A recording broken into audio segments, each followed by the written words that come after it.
आइए जानते हैं कि कैसे हुई सूर्य कुल की स्थापना।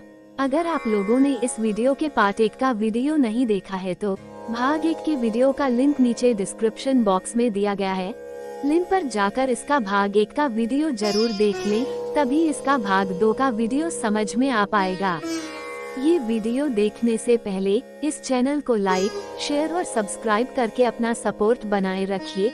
हे सूर्य देव, जो भी भक्त आपको दिल से मानता होगा वो इस चैनल को लाइक, शेयर और सब्सक्राइब जरूर करेगा। जो भी भक्त इस चैनल को लाइक, शेयर और सब्सक्राइब करें, आप उस भक्त की झोली को खुशियों से भर देना। उसकी झोली कभी खाली मत रखना, उसकी सारी मनोकामनाएं पूर्ण करना। उस भक्त के जीवन में हमेशा प्रकाश ही प्रकाश किए रहना। अगर आपके पूजा करने में आपके भक्त से कोई गलती हो जाए तो अपने भक्त को माफ कर देना। आइए भाग 2 के कहानी को शुरू करते हैं। विष्णु पुराण के अनुसार हरि इच्छा से उनकी नाभि से कमल खिला। इसी कमल में पराग कणों के रूप में ब्रह्मा का विकास हुआ। कमल के मूल में पड़े बीज से शिव की उत्पत्ति हुई। ब्रह्मा के पुत्र मरीचि हुए, मरीचि से कश्यप का जन्म हुआ और कश्यप के पुत्र विवस्वान सूर्य हुए। विवस्वान से मनु का जन्म हुआ। विवस्वान का पुत्र होने के कारण मनु को वैवस्वत मनु कहा जाता है। मनु से इक्ष्वाकु जन्मे और इस तरह कुलों में सबसे कुलीन सूर्य कुल या सूर्यवंश की स्थापना हुई। क्या सूर्य के पुत्र वैवस्वत मनु अलग हैं? आइए जानते हैं। यहाँ एक कंफ्यूजन ये हो सकता है कि मनु का जन्म तो ब्रह्मा जी के अंश से हुआ है और उनकी पत्नी शत्रुपा है, तो फिर सूर्य के पुत्र मनु कैसे हुए हैं? असल में समय की गणना सिर्फ वर्षों और शताब्दियों और युगों तक सीमित नहीं है, बल्कि इनका फैलाव कल्प और मनवंतर तक हुआ है। हर मनवंतर के अलग अलग मनु हुए हैं और ऐसा हो सकता है कि सबके समय समय में पुराण कथाएं भी अलग अलग रही हैं। इसकी जानकारी रामचरितमानस में भी मिलती है। जब शिवजी की पत्नी सती त्रेता युग में जाकर श्री राम की परीक्षा लेती हैं, जबकि राम जन्म तब हुआ ही नहीं था। इससे नाराज शिव सती का त्याग कर देते हैं और सती अपने पिता दक्ष के यज्ञ में खुद को भस्म कर लेती हैं। बाद में इन्हीं सती का जन्म पार्वती के रूप में होता है, जो शिवजी से विवाह करती हैं और खुद कई मौकों पर रामकथा का हिस्सा भी बनती हैं। इसलिए ब्रह्मा के पुत्र मनु और सूर्य के पुत्र मनु को अलग अलग समझा जा सकता है। फिर भी न समझ आए तो ऋग्वेद की बात याद रखनी चाहिए। जब सूर्यदेव और शिवजी का युद्ध हुआ तो क्या हुआ, आइए जानते हैं। खैर, सूर्यदेव की बात करते करते शिवजी का जिक्र चला आया है तो यहाँ एक कहानी का जिक्र और जरूरी हो जाता है। कथा है शिव और सूर्य के युद्ध की।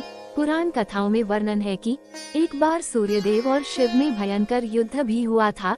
इस युद्ध की वजह बना था रावण का नाना सोमाली। पुराणों में शामिल 10वां पुराण ब्रह्मवैवर्त पुराण में ये कहानी दर्ज है। क्यों आमने सामने आए शिवजी और सूर्य, आइए इसे भी जान लेते हैं। हुआ कुछ यूं कि एक बार माली सुमाली ने भगवान शिव से रक्षा और खुद पर उनकी कृपा बनी रहने का वरदान मांग लिया। इस वरदान के बाद दोनों क्रूरता दिखाने लगे। धरती पर हाहाकार मचाने के बाद दोनों आकाश की ओर बढ़े, जहां सूर्यदेव ने उनका रास्ता रोका।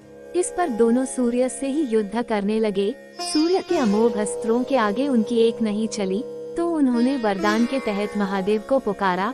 वरदान में बंधे शिव को आना पड़ा। इस तरह सूर्य और शिव आमने सामने हो गए। शिव ने किया सूर्य पर ही प्रहार कर दिया। शिव को रोकना असंभव था और अगर न रोका जाता तो माली सुमाली आकाश की ओर बढ़ सकते थे। इसलिए सूर्यदेव को भगवान शिव से युद्ध का निर्णय लेना पड़ा। माली सुमाली पर हुए सूर्य के प्रहार को रोकने के लिए शिव ने उन पर त्रिशूल चला दिया। इससे सूर्य चेतनाहीन हो गए और उनके 3 टुकड़े हो गए। पहला टुकड़ा जहां गिरा वहां आज कोणार्क सूर्य मंदिर है। यह मंदिर उड़ीसा में है। दूसरा टुकड़ा जहां गिरा वहां आज देवार्क सूर्य मंदिर है।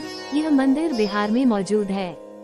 तीसरा टुकड़ा जहां गिरा वहां आज लोलाक सूर्य मंदिर है। यह मंदिर यूपी में काशी के पास है। सूर्य के पिता ऋषि कश्यप ने क्यों दिया शिवजी को श्राप, आइए इसे भी जानते हैं। सूर्य के चेतनाहीन होने से उनके पिता कश्यप क्रोधित हो गए और उन्होंने महादेव शिव को श्राप दिया कि जिस तरह आपने मेरे पुत्र पर त्रिशूल से प्रहार किया है, ठीक इसी तरह एक दिन आपको अपने पुत्र पर त्रिशूल चलाना होगा। इसी श्राप के कारण भगवान शिव को बाल गणेश का मस्तक काटना पड़ा था। रामायण महाभारत में सूर्य पूजा। सूर्य देव की पूजा के स्पष्ट प्रावधान भी रामायण और महाभारत में भी मिलते हैं। रामायण में जहाँ श्री राम का कुल ही सूर्यवंश है, तो वहीं महाभारत में सूर्य खुद एक किरदार निभाते नजर आते हैं। कर्ण हर रोज गंगा स्नान के बाद सूर्यदेव को जल चढ़ाता था। वो कमर तक पानी में खड़े रहकर उनकी उपासना के मंत्र पढ़ता था। कुंती, द्रौपदी, पितामह भीष्म, यहाँ तक खुद कृष्ण भी सूर्य पूजा करते दिखते हैं। कृष्ण के पुत्र सांब से जुड़ी है सूर्य की कहानी। सूर्य पूजा और उनकी लंबी तपस्या की एक कहानी तो कृष्ण पुत्र सांब से जुड़ी है। श्री कृष्ण और जाम्बवंती का बेटा सांब दिखने में बिल्कुल कृष्ण के ही जैसा था। अपनी इसी छवि का फायदा उठाते हुए वो कई लड़कियों को अपने झूठे प्रेम जाल में फंसा लेता था। एक दिन कृष्ण को जब ये पता चला तो उन्होंने सांब को समझाने की कोशिश की। सांब नहीं माना तो गुस्साए कृष्ण ने उसे कोढ़ी होने का श्राप दे दिया। बिहार में है सांब का बनाया सूर्य मंदिर भी है। श्राप मिलने के बाद सांब ने माफी मांगी। तब कृष्ण ने उसे सूर्य की तपस्या की राह दिखाई। उन्होंने कहा कि सूर्य ही जगत का आधार है और सभी प्राणियों की चेतना भी वही है। रोग और व्याधि की औषधि भी वही है, इसलिए सूर्य देव को प्रसन्न करो। सांब ने पूरे भारत में भ्रमण करते हुए सूर्य देव की तपस्या की और उनके मंदिर भी बनवाए। बिहार के उलार जो ओलाक में है, वहाँ भी सांब का स्थापित एक सूर्य मंदिर आज भी है। सूर्य मंदिर की स्थापना देश के कई प्रदेशों में है। गुजरात के मोढेरा में भी प्रसिद्ध सूर्य मंदिर है, जो प्राचीनता की गवाही देता है। कश्मीर का मारतंड सूर्य मंदिर काफी चर्चित रहा है, जो कि अब एक ध्वस्त संरचना है। इसके अलावा देश के कई इलाकों में सूर्य मंदिर हैं, जिनमें कोणार्क सूर्य मंदिर, कटारमल सूर्य मंदिर, रंगपुर सूर्य मंदिर, सूर्यपहर मंदिर, सूर्य मंदिर प्रतापगढ़, दक्षिणार्क सूर्य मंदिर, देव सूर्य मंदिर, औंधरी सूर्य मंदिर, बेलाक सूर्य मंदिर, सूर्य मंदिर हंडिया, सूर्य मंदिर गया, सूर्य मंदिर महोबा, रहली का सूर्य मंदिर झालावाड़, सूर्य मंदिर रांची। योग शास्त्र में सूर्य देव का स्थान प्रमुख है। योग शास्त्र में भी सूर्य देव प्रमुख स्थान रखते हैं। उनके नाम पर सबसे प्राचीन योग पद्धति सूर्य नमस्कार है, जो मंत्र आधारित है। सूर्य के 13 पर्याय नामों से बने ये 13 मंत्र अपनी 13 क्रियाओं के साथ पेट, पीठ, पैर, घुटने, जांघ, एड़ी, भुजाएं, गर्दन, सिर और सीना के साथ सभी जोड़ के लिए लाभदायक हैं। सूर्य देव के ये है मंत्र: ओम मित्राय नमः, ओम रवये नमः, ओम सूर्याय नमः, ओम भान्वे नमः, ओम खगाय नमः, ओम पूष्णे नमः, ओम हिरण्यगर्भाय नमः, ओम मरीचे नमः, ओम आदित्याय नमः, ओम सवित्रे नमः, ओम अर्काय नमः, ओम भास्कराय नमः, ओम श्री सवित्रे सूर्यनारायणाय नमः।